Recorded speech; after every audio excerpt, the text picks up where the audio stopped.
சிவம் பரபிரம்மம் ஆன்மீக அன்பர்களுக்கு வணக்கம். இன்றைக்கு அப்பனா சுப்பனா என்றதை பார்ப்போம். அப்படியே அப்பனுக்கும் சுப்பனுக்கும் இடையில நாங்க போட்டி வைக்க இயலாது. ஏனென்றால் தாயை விட குட்டிய தாய் 8 அடி பாய்ஞ்சா குட்டி 16 அடி பாயும் என்பார்கள். இது சிவனோட குழந்தை, சிவனோட குழந்தை. அதை நாங்க மறக்க இயலாது. ஆனாலும் தந்தை ஆதியும் அந்தமும் இல்லாதவர். ஆனா மகனுக்கு தோற்றம் உண்டு, மகனுக்கு தோற்றம் உண்டு. ஆனாலும் அவர் நெற்றிக் கண்ணிலிருந்து, அந்த ஞான கண்ணிலிருந்து தோன்றியவன் முருகன். ஆனால் தந்தை அது கூட இல்லாம சுயம்பு. சரியா? அப்ப தந்தைக்கும் மகனுக்கும் இடையில போட்டி வைக்க முடியாது. ஆனா நாங்க பொதுவாகவே என்ன எப்பேற்பட்ட கொம்பனா இருந்தாலும் அங்க மகன் என்று ஒன்று வந்துட்டுதுண்டா, குழந்தை நாங்க குழந்தைகளுக்கு தான் முன்னுரிமை கொடுப்போம். அதை நீங்க யாரெண்டா இருந்து பார்த்துருங்க. இவ்வளவுதான் அன்பும் பண்பும் உள்ள ஒரு ஆளுமை மிக்க ஒரு புள்ளியா இருந்தாலும் குழந்தைக்கு முன்னால மண்டியிடுதல் தான் வளமை. அது அது வளமை. அதே தான் இங்கேயும். அப்ப அதுவும் ஒரு காரணம் இன்றைக்கு முருகன் கலியுக வரதனானது. ஏனென்றால் எப்பவும் அங்க அந்த ஒரு குழந்தை ஒன்று வந்துட்டுதுண்டா, குழந்தை வரும் மட்டும் அங்க பெரியாக்கள் ராஜ்யம்தான். குழந்தை என்று ஒன்று வந்துட்டுதுண்டா அங்க குழந்தைகளோட ஆட்சி தான். அப்ப அதால அது அப்ப குழந்தை அது ஒரு பெரும் பரம்பொருளுக்கு குழந்தை ஒன்று உருவாகினால் யோசிச்சு பாருங்க. ரிஷிகள், அவர்களுக்கு கீழே உள்ள தெய்வங்கள் எல்லாருமே, தேவர்கள் எல்லாருமே யாரை முன்னிலைப்படுத்துவார்கள்? மகனைத்தான். அந்த குழந்தைக்குத்தான் முன்னுரிமை கொடுப்பார்கள். ஏனென்றால் அவன் பரம்பொருளின் மகன், குழந்தை, செல்ல பிள்ளை. அப்போ குழந்தைக்குத்தான் முன்னுரிமை கொடுப்பார்கள். அப்ப அந்த ரீதியிலையும் அதை விட தந்தையும் அந்த வரத்தை அழைத்து விட்டார் முருகனுக்கன்று. அதால தான் சிவன் கோயில்கள்ல சோமாஸ்கந்தர், ச உமா ஸ்கந்தர். ச அண்டா கூட சேர்ந்து, அதனுடன்.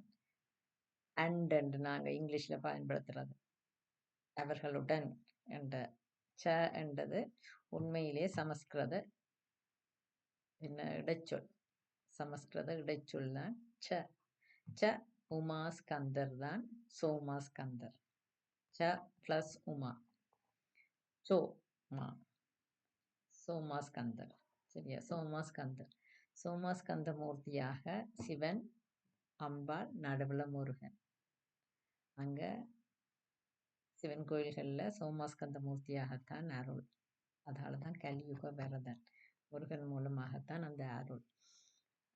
அப்ப அத சிவன் தான் முருகன் வளர்ந்தா பிறகு கொடுத்துள்ளார்.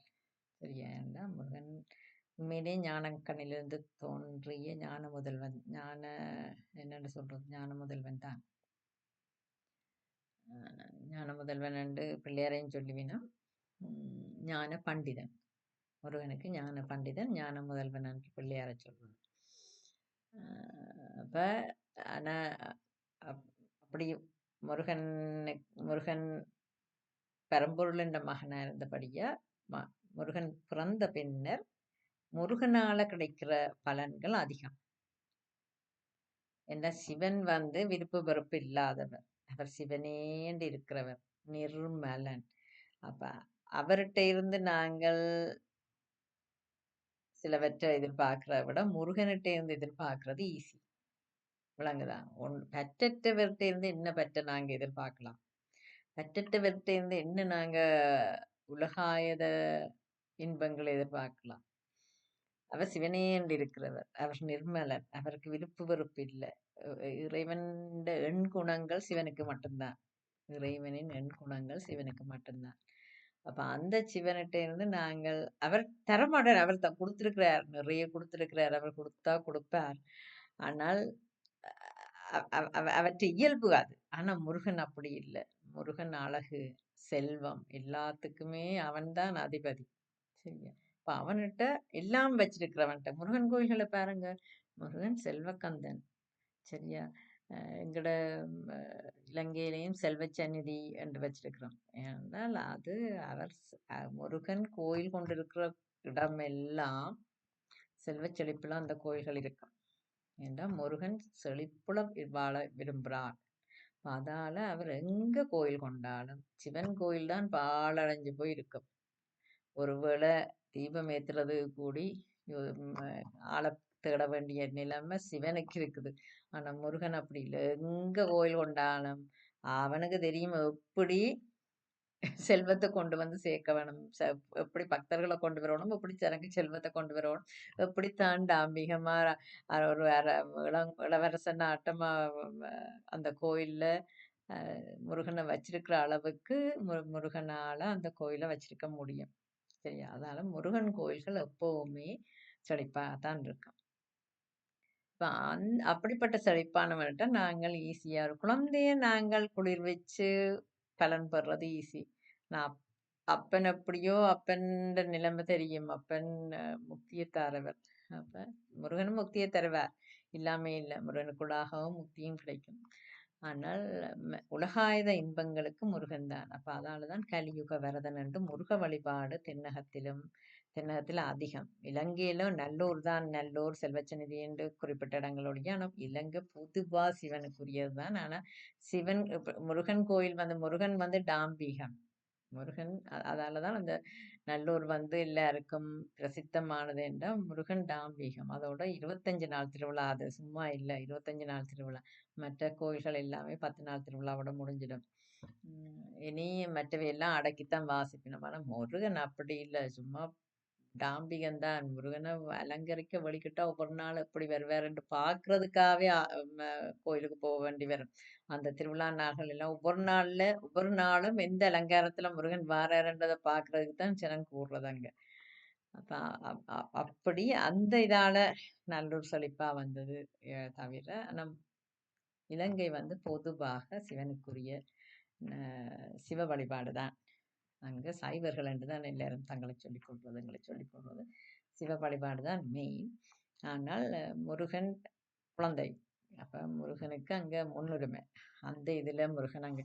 ஆனா தமிழகத்துல முருக வழிபாடு கொஞ்சம் கூட. அதே நேரம் சிவனும் தான். சிவனோட கோயில்கள் தான் அதிகம் எங்கேயும் எங்கேயுமே. ஆனா எல்லாரும் முருகன் முருகன் முருகன் அது தமிழ் கடவுள் முருகன் என்று. தமிழ் கடவுள் தமிழுக்கு முருகன் காரணம். முருகனும் அப்பனும் அகத்தியரும் தமிழுக்கு காரணமா இருந்தாலும் இவை எல்லாருக்கும் முதல் சமஸ்கிருதம். சரியா? அகத்திய வடக்கிலிருந்து தான் தென்பகுதிக்கு வந்தவர் சிவனின் திருமணத்தோட. அந்த சமநிலையை ஏற்படுத்துறதுக்காக தென்பகுதிக்கு வந்தவர் அவர். அப்ப அது ஆனால் இந்த காரணத்தால் முருகன் பிறந்த பின்னர் முருகன் கலியுக வரதனானது இந்த மாதிரி தான். அதாவது ஒரு பெரியாளுண்ட மகன் குழந்தை, செல்ல குழந்தை, அது நெற்றிக்கண்ணில் இருந்து உருவான ஒரு பர்பஸுக்காக உருவாக்கப்பட்ட குழந்தை என்றபடி அது பரம்பொருள், மிகப்பெரிய பரம்பொருள் ஒரு குழந்தை என்றைக்கு அங்கே அந்த குழந்தைக்கு தான் முன்னுரிமை. அதை அவர் தண்ட கோயிலே கொடுத்துட்டார். அப்ப மிச்ச இடங்கள்ல நாங்க பேச வேண்டிய தேவையே இல்லை. அதை விடுவோம். ஆனால் ஆதியும் அந்தமும் இல்லா அந்த பரம்பொருளுக்கு மகனிடம் உபதேசம் கேட்க வேண்டிய தேவை என்ன வந்தது? இது யாராவது சிந்திச்சு பார்த்தீங்களா? அது நான் நெடுக எனக்கு இருக்கிறது.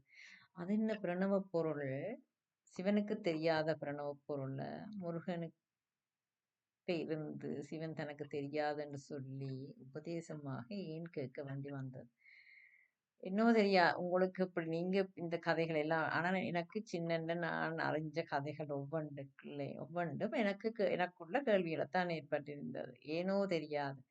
அது இந்த காலங்கள்ல இந்த கேள்விக்கிடையில எப்படி ஆன்மீகத்துல எனக்கு அந்தளத்துக்கு நம்பிக்கை வந்தது எனக்கு முந்தி தெரியாம இருந்தது. எனக்கே அது புதிரா இருந்தது. நான் அவ்வளவு மொக்காண்டுன்னு வச்சிருக்கிறேன். ஆனா மொக்கில்ல, நான் படிப்புலையும் கெட்டிக்காரியாத்தான் ஊர்ல இருந்தேன் நான். ஆனாலும் இந்த கதைகள் எனக்குள்ள அதிக நம்பிக்கையை எவ்வளோ காலமா பிள்ளையார் சிரிச்சுத்தான் சந்திரன் செய்ய தொடங்கினார் என்றுதான் நம்பிக்கொண்டிருந்தேன். பிறகு விஞ்ஞானத்துல அதை அறியும் போது எனக்கு வெக்கமா இருந்தேன். நான் இப்படி இந்த ஒரு சும்மா ஒரு கட்டுக்கதையை நம்பிக்கொண்டிருந்திருக்கிறேனே என்று நினைச்சிட்டேன். ஆனா அதுதான் உண்மை. அதுதான் உண்மை. அதுதான் உண்மை. சந்திரன் தேய்ஞ்சது அதுதான் உண்மை. சரியோ, சந்திரன் தேய்ஞ்சதும் பிள்ளையார் பிள்ளையார பார்த்து சிரிச்சதாலேயும் சந்திரன் தேய்ஞ்சது. மற்றது அ ரோகிணிய அதிகமாக கொண்டாடியதால. அப்ப 2 கதைகளால அது 2ம் நடந்தது உண்மை. அது உண்மை. ஆனால் நாங்கள் இன்றைய அறிவியல் எங்கள புராண கதைகள நம்ப விடுறேல்ல. ஆனா எனக்குள்ள ஒவ்வொன்றுமே கேள்விகளா இருக்கிறது. ஏன்டா எங்கட முன்னோர்கள் அதாவது உண்மை பொய் சொல்லப்படாது. ஆனா அதுக்குள்ள இன்னும் இருக்குது. ஏனென்று எனக்கு விளங்கல. ஏன் அப்படி என்றது ஒரு கேள்வி இருக்கிறது. அப்ப ஆனா அந்த நான் அவ்வளத்தையும் நம்பினேன். இந்த எங்களுடைய அவ்வளவு முட்டாள்கள் இல்ல. சும்மா அந்த புனகதையில சொல்லி போட்டு அப்போ இப்படி என்று சொல்லி நாங்கள் அது அப்படியே நடக்கே இல்ல. அதெல்லாம் கட்டுக்கதை என்று சொல்லி அப்படி கட்டுக்கதை சொல்ற அளவுக்கு எங்களுடைய ஆக்கள் முட்டாள்களாக இருக்கே இல்ல. முட்டாள்கள் அப்ப எனக்குள்ள அந்த 2ம் ஒரு கேள்வி இருந்தது. அப்ப இன்றைய விஞ்ஞானம் இப்படியென்றா, அப்ப இதெல்லாம் பொய் கதையான்றதும் அந்த நேரம் எனக்கு ஒரு சரியான ஆனா அத பொய்யென்னும் ஏற்க முடியல. இத் விஞ்ஞானத்தையும் விட முடியல. அப்ப 2 பக்கத்துக்குள்ளேயே நான் சரியா கஷ்டப்பட்டேன் நான். ஆனா எனக்கு பிற்காலத்துல தான் இதுகள் எல்லாம் எனக்கு சரியா வந்து சேர்ந்தது. எது உண்மை, எப்படி என்னன்றது பிறகுதான் புரிஞ்சது. அதுக்கு வயதும் பக்குவமும் வேணும் தான். சின்ன வயதுகள்ல எங்களால அதுகள இந்த விஞ்ஞான கல்விய படிக்காமையும் நாங்கள் இதையும் 2ம் கற்று அதான் 2யும் கற்றாதான் 2யும் நாங்கள் ஒப்பிட்டு பிறகு ஒரு தெளிவுக்கு வரலாம். கடவுள் எனக்கு அது 2யும் தந்ததுல எனக்கு பெரும் திருப்தி. எனக்குள்ள என்ன நான் வெளியில ப்ரூவ் பண்ண வேண்டிய தேவையில்ல. எனக்கு தெளிவுக்கு எனக்கு கடவுள் 2யும் தந்தார். 2ஆல் அதிலே உண்மை மெய்ப்பொருள் காண்பது அறிவு. எப்பொருள் யார் யார் வாய் கேட்பினும் அப்பொருள் மெய்ப்பொருள் காண்பது அறிவு. இந்த உலகமே மாயை. அத எங்கட மதம் ஆன்மீகம் எப்பவோ சொல்லிட்டது. சரியா? உண்மையிலேயே மாயை. இந்த பெரிய மாயை அந்த பெரிய மாயை தன்னை உண்மை என்று காட்டிக்கொண்டிருக்குது. காட்டிக்கொண்டிருக்குது. அந்த பெரிய மாயைக்குள்ள சிக்கி நாங்கள் அதுதான் உண்மை. கடவுள் இந்த கதைகள் எல்லாம் பொய் என்று நினைச்சு கொண்டிருக்கிறோம். ஆனால் நாங்கள் ஒரு கட்டத்துல இதுகளை உணரேக்க அதனால பாதிக்கப்படுறது நாங்கள் மட்டும்தான். நாங்கள் மட்டும்தான். இந்த வழியா எப்பொருள் யார் யார் வாய் கேட்பினும் அப்பொருள் மெய்ப்பொருள் காண்பது அறிவு. இந்த திருக்குறளை இந்த அறிவியலுக்கு முன்னர் எத்தனையோ காலங்களுக்கு முன்னர் திருவள்ளுவர் தந்திருந்தார். அந்த திருக்குறள் எந்த ஒரு மதத்திலையும் எந்த ஒரு நாட்டிலையும் உருவாகி இல்லை. ஔவையாரனுடையது. ஔவையாற்ற ஆத்திசூடி கொன்றை வேந்தன் இன்னும் பல மூதுரை. இதெல்லாம் எங்களுடைய முன்னோர்களின் அறிவுக்கு முன்னால இந்த உலகம் மண்டியிடணும். மண்டியிடணும். மண்டியிடவன் இப்போ ராவணன்தான் புஷ்பக விமானம் இருந்தது, பெருங்கோட்டை வச்சிருந்தான் என்றெல்லாம் எங்கடையாக்கள் அளப்பினும் தமிழர்கள் இன்றைய தமிழர்கள் மதிமயங்கின மூடத் தமிழர்கள் இப்படியெல்லாம் சொல்லுவார்கள். ஆனால் அந்த புஷ்பக விமானமும் அந்த கோட்டைகளும் இலங்கையும் குபேரனுக்கு சொந்தமானவை. அது குபேரனுடையது. உண்மையிலேயே குபேரனுடையது. சிவனின் நண்பரான குபேரனின் சொத்துக்கள் அவை. குபேரனின் தந்தையும் ராவணனின் தந்தையும் ஒரே ஆள்தான்.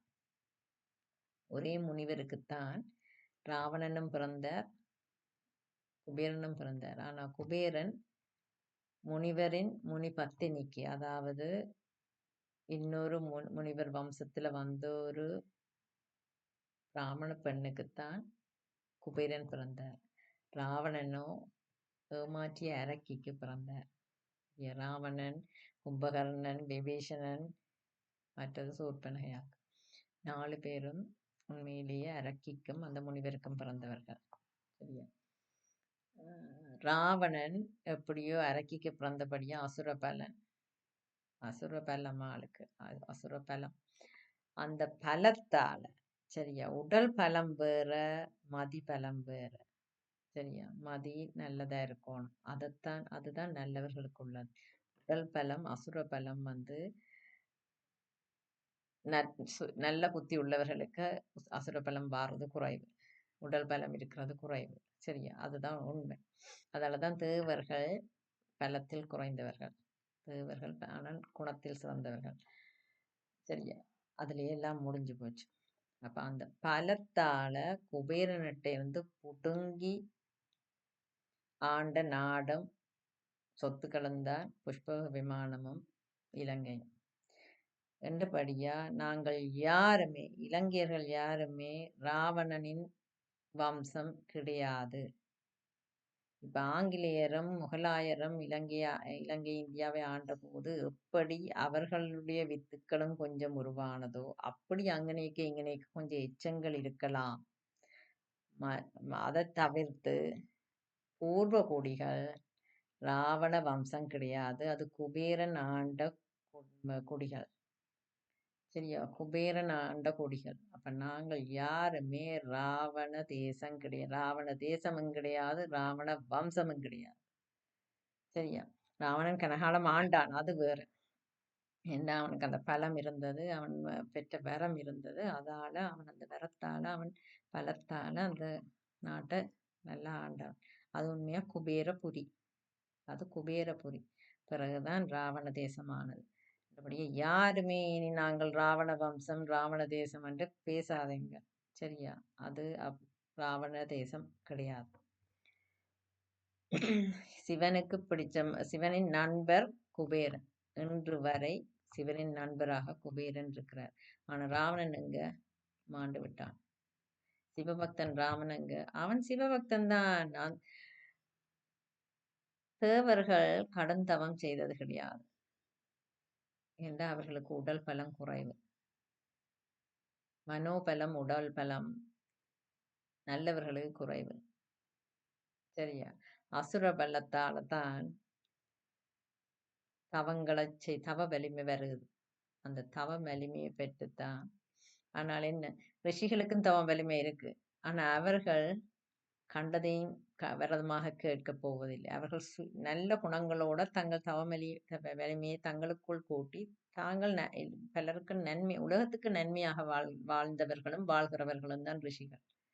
ஆனால் அசுரர்கள் என்ன செய்கிறார்கள்? தவம் இருந்து, பெருந்தவம் கடுந்தவம் இருந்து கடவுளை சந்தோஷப்படுத்தி கடவுள்கிட்ட வரமா கேட்கிறது என்ன, கேட்டு பிறகு என்ன செய்கிறார்கள்? கடைசியாக அவர்கள் பெற்றது என்ன? அப்ப கடுந்தவம் புரிபவர்கள் எல்லாரும் பெரிய பக்தர்கள் கிடையாது. கடுந்தவம் புரிபவர்கள் எல்லாரும் பக்தர்கள் கிடையாது. அது அவர்கள் கேட்கிற வரத்திலேயே அவர்களின் சுயநல பக்தி தெரிய வந்துடும். சரியா? அதை புரிஞ்சு கொள்ளும். சுயநல பக்தி எப்பவும் கடைசியாக எந்த ஒரு அசுரரையும் வெற்றி பெற வச்சது கிடையாது. நீண்ட காலம் அவர்கள் கொண்டாடி திரிந்தார்கள், அது வேற. கொட்டமடித்தது வேற. ஆனால் இறுதியில் என்ன முடிவு என்றது. ஆனா ரிஷிகள் யாரும் இப்படி இறந்தது கிடையாது. ரிஷிகளுக்கும் நிறைய பலம் இருக்கு. அதாவது தவ வலிமை ரிஷிகளுக்கும் இருக்கு, தவ சக்தி இருக்கு. ஆனா இந்த ரிஷிகளும் இந்த மாதிரி மோசமான விஷயங்களை செய்தது கிடையாது. அதான் மனமது செம்மையானால் மந்திரம் ஜபிக்க வேண்டாம். மந்திரமே தேவையில்லை. மனம் செம்மையா இருந்தா மந்திரம் தேவையில்லை. அப்ப அதை புரிஞ்சு கொள்ளுங்க. அப்ப இந்த காரணம் என்ன வந்தது முருகனுக்கு? நான் எங்கேயோ தொடங்கி எங்கேயோ முடிச்சிட்டேன். ஆனால் எல்லாமே தேவையான விஷயங்கள்ன்றபடியே கேளுங்கள். அப்ப முருகனிடம் ஏன் சிவன் உபதேசம் பெற வேண்டி வந்தது என்ன? காரணம் என்ன? அந்தளத்துக்கு சிவனுக்கு தெரியாது, முருகனுக்கு தெரிந்திருந்ததா? அதை ஏன் யாரும் யோசிக்க? இவ்வளத்தையும் பிரபஞ்சத்தையே படைச்சு முருகனையே படைச்ச சிவனுக்கு பிரணவ மந்திரத்தின் பொருள் தெரியாமல் இருந்ததா? அங்கதான் சூட்சுமம் இருக்கு. அங்கதான் சூட்சுமம் இருக்குது. காரணம், இந்த பிரணவ மந்திரத்தின் பொருளை சிவன் பார்வதிக்கு உபதேசிக்கும் போது, அம்பாளுக்கு சிவன் உபதேசிக்கும் போது, மாதவிக்கு சிவன் பிரணவ பொருளை உபதேசிக்க முன்னர் நந்தியை காவல் விட்டார். நந்தி தேவரை காவல் வைத்துவிட்டு அம்பாளுக்கு மாதேவியாருக்கு சிவன் பிரணவ மந்திரத்தின் பொருளை உபதேசித்தார். அந்த நேரம் ரெண்டு பேரும் தனியே இருந்து அவர் அந்த நேரம் மனைவிக்கு பிரணவ மந்திரத்தின் பொருளை உபதேசித்துக் கொண்டிருக்கும் வேளையில் முருகன் உள்ளே நுழைந்தார். நந்தி தேவர் தடுத்து விட்டார். அம்மையப்பன் என்னை காவல் உள்ளே யாரையும் விட வேண்டாம் என்று சொல்லிவிட்டார்கள். கண்டபடியா போக முடியாது. அப்போ முருகன் குழந்தை வளர்ந்த ஆண்மகன் கிடையாது என்றிருக்கும். அதாவது வள்ளி தெய்வானையை மணந்த முருகன் கிடையாது. அப்ப குழந்தைக்கு சேட்டை இருக்குமா இல்லையா? அதுவும் ஒரு சுப்பனுக்கு பிறந்த குழந்தைக்கு எவ்வளவு குறும்புத்தனமும் எவ்வளவு சுட்டித்தனமும் எவ்வளவு திமிரும் இருக்கும். அந்த திமிர் தான் இவர் யார் என்னை தடுப்பது என்று அப்பாட்டு நான் போறதை இவர் யார் தடுக்கிறது? முருகன் என்ன செய்தான்? வண்டாக மாறி நந்தி தேவரையும் மாறி, இவர் நந்தி தேவர் என்னவன் சின்ன பிள்ளைதானே சொன்னா கேட்பான்னுட்டு இவர் கவனிக்க, அவன் வண்டாக உருவெடுத்து நந்தி தேவர் கவனிக்காத நேரம் உள்ளுக்க பூந்துட்டான். பூந்தவன் என்ன செய்தான்? தந்தை தாய்க்கு உபதேசித்த பிரணவ பொருள் உபதேசத்தை கேட்டுவிட்டான். கேட்கக்கூடாததை கேட்டுவிட்டான். கேட்கக்கூடாத வயதில் கேட்டதுதான் தப்பு. அங்க கேட்கக்கூடாததை கேட்கக்கூடாத வயதுல கேட்டுட்டான். அதாவது பக்குவம் வேணும். இதுக்காகத்தான் மந்திர உபதேசத்துக்கு பெறுபெறுவருக்கு பக்குவம் வேணும். அந்த பக்குவம் இல்லாட்டி அதை தாங்குற சக்தியும் அதன் விவரங்களை புரிஞ்சு அதை தெரிஞ்சு அதுக்கேத்த மாதிரி நடக்க எங்களுக்கு தெரியாது. அதாலதான் யாருமே இலகுவில் மந்திரோபதேசம் செய்ய மாட்டார்கள். இலகுவில்லைன்னா உண்மையிலேயே செய்யக்கூடாது. அந்த குரு பரம்பரையில மந்திரோபதேசம் செய்யணுமெண்டா எந்த கடவுளுக்குரிய மந்திரத்தை உபதேசிக்க போகிறார்களோ அந்த கடவுளிடம் குருவும் சிஷ்யனும் சம்மதம் பெறவன். ஒரு கடவுளுக்கே நிறைய மந்திரங்கள் இருக்கு. எங்களுக்கு நிறைய கடவுள்கள், ஒவ்வொரு கடவுளுக்கும் நிறைய மந்திரம், ஒவ்வொன்றும் வெவ்வேறு பலன் தர்றது.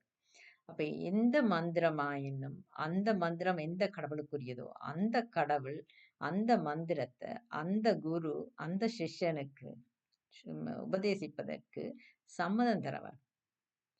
கடவுள் சம்மதம் தராம ஒரு குருவானவர் எந்த சிஷ்யருக்கு எந்த மந்திரத்தை உபதேசித்தாலும் அதனால பலனே கிடையாது.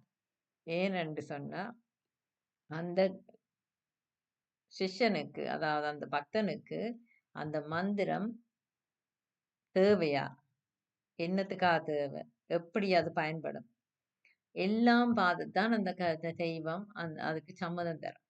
தெய்வத்துக்கு தெரியும் எந்த மந்திரம் எவனுக்கு தேவை, எவனுக்கு பயன்படும், அவனால என்னத்துக்கு பயன்படும், இது எல்லாமே தெய்வத்துக்கு தெரியும்.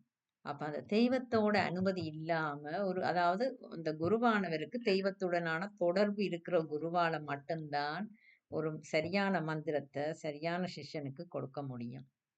கண்டபடி வாரவன் போறவன் எல்லாருக்கும் மந்திரோபதேசம் செய்யறவன் அண்டா அவன் குருவே கிடையாது.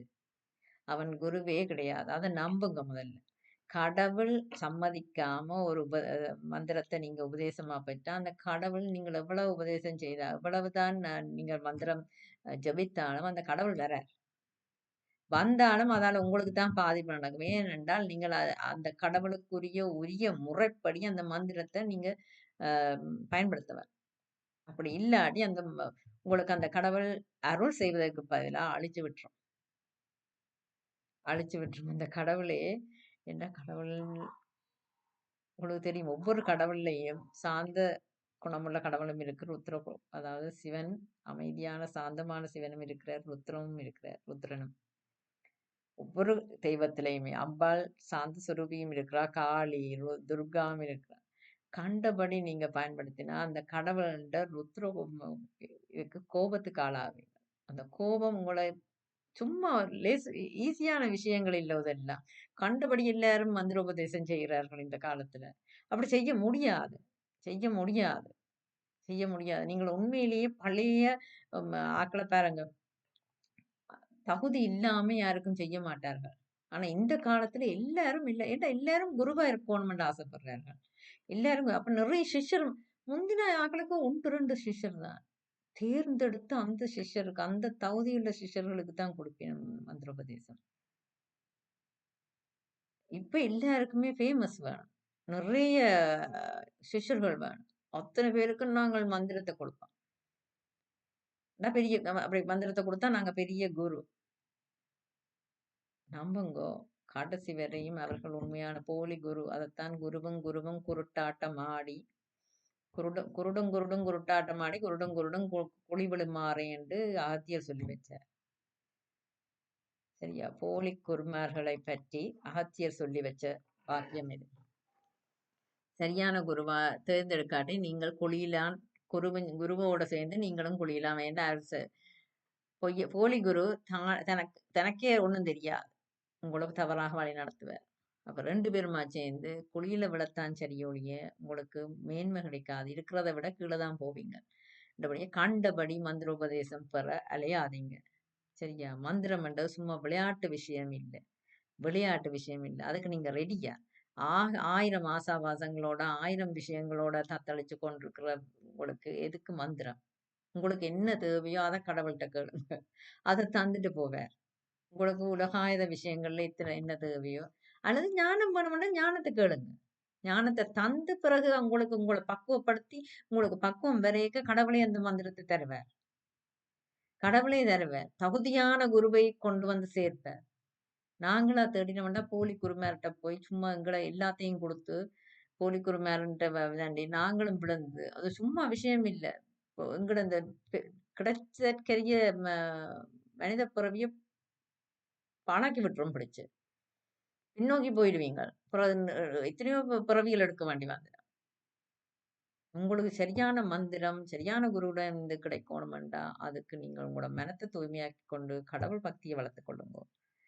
நீங்க அதுக்கு தகுதியானவரண்டா, கடவுளே உங்களுக்கு தகுதியான குருவ உங்களுக்கு உங்கள்ட்ட கொண்டு வந்து சேர்ப்பார். இது சத்தியம். இது நடக்கும். நம்பிக்கையோட இருந்தா. அப்ப இது என்ன நடந்தது? அப்ப இப்படி போய் கேட்டுட்டார். அப்ப இத அறிஞ்ச உடனே தான் சிவனுக்கு கோவம் வந்துச்சு. இத உடனே அறியல. சிவனும் கவனிக்கல. அவரும் யாருமே எல்லாருமே எங்கட எங்கட மனித குணங்கள்ல கொஞ்சம் குணங்கள் ஏன்டா கடவுள் வந்து பற்றற்றவர்கள். அவர்கள் வந்து இந்த பாசம், பற்று இதுகள் இல்ல. ஆனா பெரிய பெரிய விஷயங்கள கையாள்றார்கள். அப்ப அந்த சின்ன விஷயங்கள நந்திட்ட ஒப்படைச்சபடியா சிவன் அத பற்றிய சிந்தனையே இல்லாம இருந்துட்டார். அப்ப முருகன் வந்து கேட்டது சிவனுக்கு தெரியாது. சிவனுக்கு தெரியாது. பிறகு என்ன நடந்தது? பிறகு என்ன நடந்தது? இத அடுத்த பதிவுல பார்ப்போம். இப்பவே 28 நிமிஷம் ஆச்சு. இதுக்கு மிஞ்சி இழுத்தனண்டா ஒருத்தரும் பார்த்து முடிக்க மாட்டீங்க. சரியா? அப்ப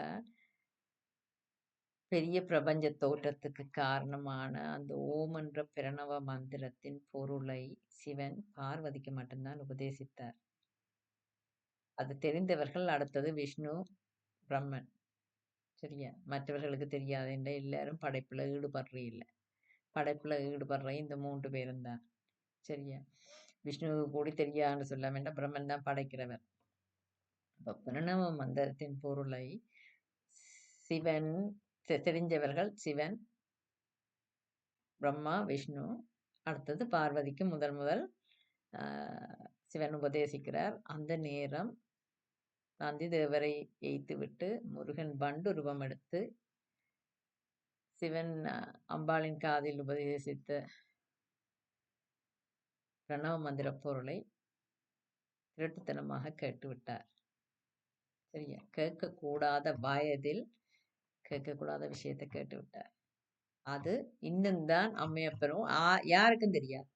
முருகன் இவ்வாறு வந்து ஒட்டு கேட்டது யாருக்கும் தெரியாது. இதனால் நடந்தது என்ன? அடுத்த பதிவில் தொடரும். ஆர்வத்துடன் காத்திருங்கள். இது ஒரு சிறப்பான, அதாவது பல சூட்சும விஷயங்கள், மந்திர உபதேசம். எல்லாரும் மந்திர உபதேசத்தை பற்றி தப்பான விவரங்களை, நான் யாரிடமுமே மந்திர உபதேசத்துக்கு போக விரும்பேன். சரியா? ஒரு கட்டத்துல எனக்கு கொஞ்சம் விஷயம் எனக்கு தேவையா இருந்தது. என்னுடைய நிலைமைக்கு சில விஷயங்கள் தேவையா இருந்தது. அந்த நேரம் யாரிடமாவது, எனக்கும் அப்ப விவரம் தெரியாது. நான் நினைச்சது யாராவது ஒரு குரு மாதிரி இதுக்கான ஒருவரிடமிருந்து ஏதாவது ஒரு மந்திரம், ஏதாவது எனக்கு எனக்கு என்ன எனக்கான ஒரு மந்திரம் தேவையுண்டு. எனக்கு என்ன மந்திரம் தேவைன்னு தெரியாது. ஏதாவது ஒரு மந்திரம் தேவையுண்டா, அந்த மந்திரத்தை பிடிச்சால் எனக்கு இறைவன், எனக்கு இறைவன் இந்த காப்பு தேவைப்பட்டது. காப்பு தான் தேவைப்பட்டது. நான் மற்றவர்கள மாதிரி வேற விஷயங்களுக்கு மந்திரம் பயன்படுத்த விரும்பல. என்ன காக்கிறேன், எனக்கு புரொடெக்ஷன். எந்த நேரமும் நான் சொல்றதுக்கு, எந்த நேரமும் கடவுளை என்ன மாதிரி நான் கூப்பிடுறது, சிவனே என்று கூப்பிடுறதா, முருகா என்று கூப்பிடுறதா, எப்படி என்னத்தை பயன்படுத்துறேன்னு தெரியாம இருந்தது. அப்ப எனக்கு ஒரு மந்திரம் தேவைப்பட்டது. ஆனால் அது கடவுள் தீர்மானிப்பார். அதை நீங்கள் நாங்களா தண்டாம கடவுள்கிட்டே வேண்டினா அந்த கடவுள் சரியா கொண்டு வந்து சேர்ப்பார். அதுதான் உண்மை. எனக்கு பிறகுதான் எனக்கு அந்த இதுகள் எல்லாம் விளங்கிய காஞ்சி வச்சான். இதுக்குள்ள இவ்வளவு விஷயம் இருக்கு. நான் தேடியேக்க எனக்கு அந்த சிவபக்தி இருந்தபடியா, நான் எந்த மந்திரம் இதோ அதோ அதோ இதோ எனக்கு குழப்பமா இருந்தது. ஏன்னா எனக்கு கண்டபடி எல்லா மந்திரத்தையும் பயன்படுத்துவேன். ஏதாவது ஒன்றை தொடர்ந்து நான் பயன்படுத்துவேன். என்னத்தை பயன்படுத்துறேன்னு தெரியாம, ஏன்னா அந்த காலம் எனக்கு ஒரு அஷ்டமச்சனி காலம். அப்ப மனக்குழப்பம் கூட இருக்கும். மனம் தெளிவில்லை, சஞ்சலம்.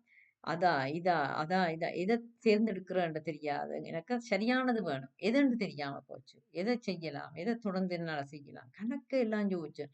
என்னால ஒன்று தெளிவா ஒன்றை பிடிக்க முடியல.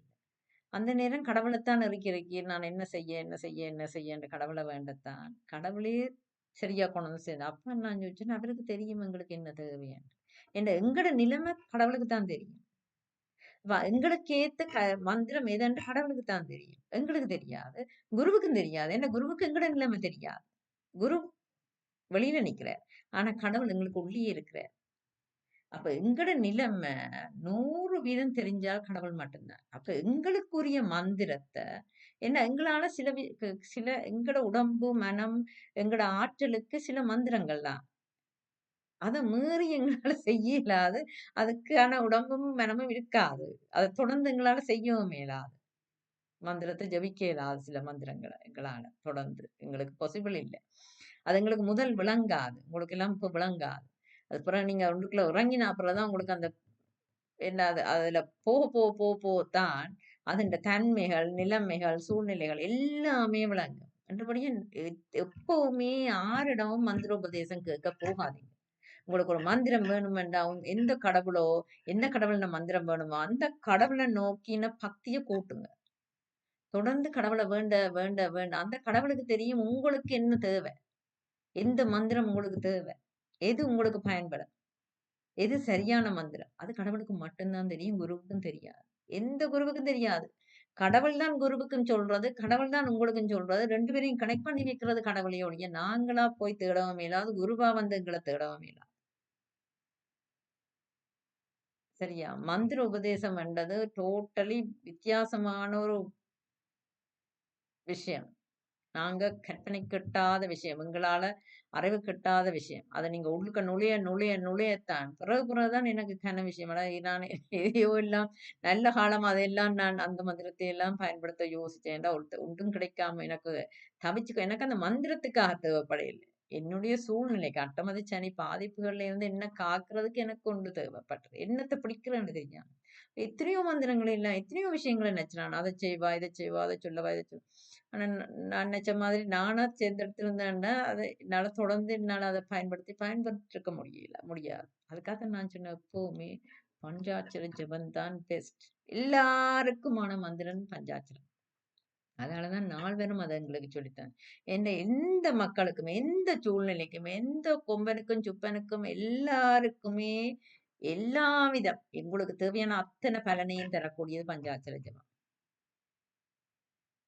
அதுக்கு நீங்கள் எந்த குருவையும் கூட எதிர்பார்க்க தேவையில்லை. சரியா? அதை செய்து கொண்டு போனீங்களா, நீங்கள் உங்களுக்கு அதை விட தகுதியான நீங்கள் என்று சொன்னா அதை பயன்படுத்தி கொண்டு போகவே சிவன் உங்களை நோக்கி வருவார். அவரையும் உங்களை பிறகு வழி நடத்துவார். சரி, அதுதான் உண்மை. சிவபக்தர்களுக்கு. சரியா? மற்றாக்களுக்கும் அந்தந்த நாம ஜபம். எந்த கடவுளையா இருந்தாலும், பிள்ளையா இருந்தாலும், முருகனா இருந்தாலும், அம்பாளன் நாம ஜபம். நாம ஜபத்தை போல வேற ராமரை வழிபடுறவர் என்ன சொல்றவன்? ஸ்ரீராம ஜெயம். ராமநாமம் சரியான சக்தி வாய்ந்தது. அதான் ராமருக்கு இல்லாத சக்தி ராம ஜெபம் செய்த ஆஞ்சநேயருக்குன்னு சொல்லுவேன். அது உண்மை. அது உண்மை. அத பற்றி நான் வேறொரு பதிவுல போடுறேன் உங்களுக்கு. எனக்குமே ஒரு ஒரு நெருடல் இருந்தது. ஏன்னா நான் சிவபக்தர். அது என்ன ராமர் காசியில கூடி இறக்கிறவர்கள் காதுல சிவன் ராமநாமம் ஜெபிக்கிறாராம் என்று கேள்விப்பட்டேன். எனக்கு அது என்ன பொய் கதையெல்லாம் சொல்லி இப்படியெல்லாம் யாரோ இந்த விஷ்ணு பக்தர்கள், ராம பக்தர்கள் சிவனை விட ராமர் பெருசு என்றதுக்காக சொல்லி நம்ம ஒரு இது எனக்குள்ள இருந்தது. என்ன இது எனக்கு பிடிக்கல அது. இத்தனைக்கும் நான் ராமருக்கு எதிரி இல்ல. ராம பக்தையும் கூட. அதே நேரம் அ எனக்கு ராமர வழிபடுறது நல்லது. இனி ராமர் உண்மையிலேயே ராமர் ஆணவம் இல்லாதவர். அந்த அவர் ராமர்ட்ட குணம் உங்களுக்கு எல்லாருக்கும் தெரியும். அப்ப அவர் அ என்ன காரணம்? ஏன் என்னண்டு ஆனா அதுல நிறைய விஷயங்கள் இருக்கு. விஷயங்கள் இருக்கு. எனக்கு அந்த சரியான நேரம் வரணும் உங்களுக்கு எல்லாத்தையும் தர்றதுக்கு. நான் இன்றைய யூடியூபர்ஸ் மாதிரி அட்டென்ஷனுக்காக நான் பதிவுகள் போடல. வியூஸுக்காக பதிவுகள் போடல.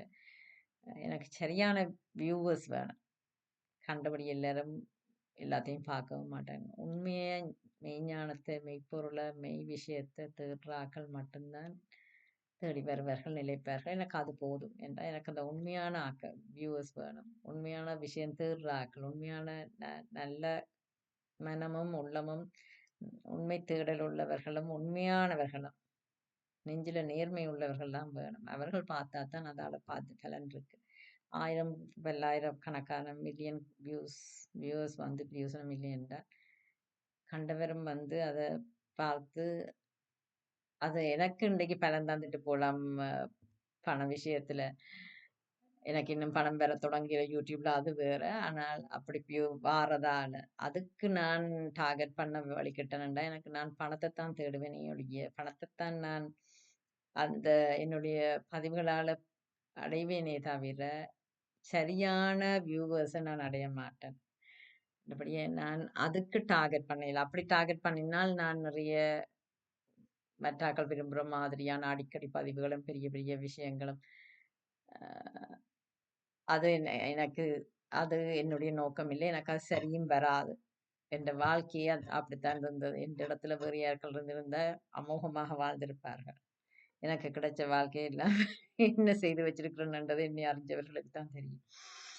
ஆனால் நான் தேடினது அது இல்லை. நான் சின்ன வயதிலிருந்து நான் என்னத்தை தேடினதோ அது இப்ப என்கிட்ட வந்திருக்குது. அந்த பெரிய விஷயம் மற்றாக்களுக்கு பெரிய விஷயமா தெரியாது. மற்றாக்கள் பெரிய விஷயமா நிக்கிறதெல்லாம் என்னட்டது எனக்கு கிடைச்சதுதான். ஆனா அது எனக்கு ஒரு எனக்கு நான் தேடுற விஷயம் இல்லாததால நான் அதை எல்லாத்தையும் வீணடிச்சு போட்டேன் தான். ஆனா நான் உண்மையிலேயே ஆத்மார்த்தமா நான் என்னத்தை சிறு வயதில இருந்து நான் தேடி விரும்பி வளர்ந்தனோ அது என்ன வந்து அடைஞ்சிருக்கு. அந்த சொத்தை நான் விட்டுறேன்டா இந்த பிறவியை வீணடிச்சு போடுவேன். இது எனக்கு கடைசி பிறவி. அந்த பிறவியை நான் வீணடிக்க விரும்பல. பிறவியை வீணடிச்சேன்டா இன்னொரு பிறவி அமைஞ்சிடும். எனக்கு வேண்டாம். இந்த கலியுகத்துல நான் திரும்ப வந்து பிறக்க விரும்பல. அதால நல்ல விஷயங்களை உரியவர்கள் அடைவதுதான் என்ற நோக்கம். இது என்ன மிச்ச தொடர்ச்சி அடுத்தடுத்த சில கதைகளை தரும். அதனால காத்திருந்து பாருங்கள். அதன் மூலம் பல சூட்சுமங்கள் விளங்கும். பல சூட்சுமங்கள் வந்து மந்திர ஜபம், பிரணவ மந்திர பொருள், இந்த பிரணவ மந்திர விஷயங்கள் அது கதை நான் முந்தையே சொன்னான். ஓம் வந்து எங்களுக்குரியதில்லை. பஞ்ச அட்சரம் என்றதுலேயே முடிஞ்சு போச்சு கதை. ஓம் சேர்த்தா அது பஞ்ச அச்சரம் அல்ல. பஞ்ச அச்சரம் நம சிவாய இவ்வளவுதான் பஞ்ச அச்சரம். சரியா? பஞ்ச அச்சரம் தான் எங்களுக்கு. நாராயணாய நமகதான். ஓம் அங்கேயும் இல்லை. எல்லாரும் சொல்லணும் அது நாராயணனுக்கும் ஓம் நமோ நாராயணாய என்று இல்லை. நாராயணாய நமக 8. ஓம் நமோ ஓம் நாராயணா சொல்லி பாருங்க. ஓம் நாராயணா 7 தான் வரும். அப்படி போட்டால் நாராயணாய. சரியா? எப்படியுமே 8 வராது நாராயணனுக்கு. நாராயணனுக்கு 8, சிவனுக்கு 5. சரியா? அது நாராயணாய நமக. இது சிவாய நம. இவ்வளவுதான். சரியா? என்றபடியா இதுல போட்டு கண்டவை சொல்றதையும் நம்பி சும்மா உங்களோட வாழ்க்கையை வீணடிக்காதீங்க. சரியா? சரியானவர் சரியான விதத்திலான எங்களுக்கு சொல்லியிருக்கிறோம். அதுக்கு பின்னால 1000 விஷயங்கள், 1000 விவரங்கள் இருக்கு. சரியா? அது அதண்ட விவரங்கள பிறகு தெரிஞ்சீங்கன்னா, நீங்க அவ சொன்னதெல்லாம் சரியன்னு முன்னுக்கு தெரியாதபடியா எங்களுக்கு எல்லாம் பெரிய விஷயங்கள் தேவைப்படுது. ஆனா எல்லா பெரிய விஷயங்களும் எல்லாருக்கும் பெரிய விஷயமா இருக்காது. எல்லாருக்கும் தேவையும் படாது. அத பயன் அத பயன்படுத்துற அளவுக்கு உங்களுக்கு உடம்போ, உடலோ, உள்ளமோ இல்ல. அத தெரிஞ்சு கொள்ளுங்க. அது உங்களுக்கு தேவையும் இல்ல. ஏன்னா ஒவ்வொருத்தரும் ஒவ்வொரு நோக்கத்துக்காக பிறந்தனாங்க. சரியா? ஒருத்தருக்கு பெருசென்று நம்புறது மற்ற ஆளுக்கு பெருசு கிடையாது. அப்ப நீங்க ஒரு ஏதோ ஒரு மந்திரத்துல நீங்க பயணிச்சு போட்டாலும், நான் இது எனக்கு தேவையில்லையே, எனக்கு தேவை அதெல்லாம்ன்னு நீங்க கேட்க, இந்த மந்திரம் உங்களுக்கு வீணடிச்சு போடும் உங்களோட வாழ்க்கைய. ஆனா நமச்சிவாய அப்படி இல்ல. நீங்க என்னத்த வேண்டினாலும் அந்த நமச்சிவாய தரும். சரியா? பஞ்சாட்சரம் ஆர் என்னத்த வேண்டினாலும், உலகத்திலே எத நீங்க வேண்டினாலும் அந்த நமச்சிவாய தரும். அவரவர் விருப்பத்துக்கு ஏற்றத தரும். ஆனா மற்ற மந்திரங்கள் அப்படி இல்ல. அதோட தரங்கள், அது தாரது விஷயங்கள் எல்லாமே வேற. அது நீங்க ஒரு கட்டத்துக்கு மேல உங்களால பயணிக்க முடியாது. ஏன்னா உங்களோட பிறந்த நோக்கம் அங்க வேறையா இருக்கும். நீங்க பிறந்த நோக்கம் வேறையா இருக்கும். அப்ப இந்த மந்திரம் உங்களுக்கானதா இருக்காது. ஆனா நமச்சிவாய அப்படி இல்ல. எல்லாருக்குமான என்றபடியாத்தான் சம்பந்தர், அப்பர், மாணிக்கவாசகர், சுந்தரர் எல்லாருமே எங்களுக்கு தந்தது நமச்சிவாய. அத நம்பி தொடங்குங்க. ஆனா உங்களோட லெவலுக்கு ஏத்த உங்களுக்கு ஏத்த மந்திரத்த நீங்க அதுல போக, போக, போக கடவுளே உங்களுக்கு மாத்தி தருவாரு. உங்களுக்கு வேறொரு மந்திரம் உங்களுக்கு சூட் ஆக மாட்டா. உங்களுக்கு அதுக்கான தகுதி இருந்தா, நிச்சயமா கடவுளே உங்களுக்கு ஏன்டா கடவுள் அவை சரியான ஆட்களுக்கு தாரது காத்திருக்கணும். நாங்க தான் அதுக்கேத்த ரெடி ஆகுறோம். சரியா? நீங்க ரெடி ஆகினா, அதுக்கு நீங்க முன்னுக்கு ப்ரூவ் பண்ணணும். நமச்சிவாயவ எந்த அளத்துக்கு நீங்க பயன்படுத்துறீங்களோ, எப்படி பயன்படுத்துறீங்களோ, என்ன மாரி பயன்படுத்துறீங்கன்றத பொறுத்து, எவ்வளத்துக்கு நீங்க அதுல பெரிய மேல வாரீங்க. அத காட்டினீங்களாண்டா, தெய்வமே உங்களுக்கு உங்களுக்கு சரியான மந்திரத்த தந்துதவும். மற்றபடி குழம்பாதீங்க. தெளிவா பயனடைங்க. கடவுள பிடிங்க. அவருக்கு தெரியாத எந்த கொம்பனுக்கும் தெரியாது. அத நம்புங்க முதல். நன்றி. அடுத்த பதிவில் இந்த முருகன் கள்ளத்தனமாக பிரணவ மந்திரத்தின் பொருளை தந்தை வாயிலிருந்து தாய்க்கு கூறியதை கேட்டது எப்படி தெரிய வந்தது? அதன் பிறகு நடந்தது என்ன? அதை பார்க்கலாம் அடுத்த பதிவில். நன்றி.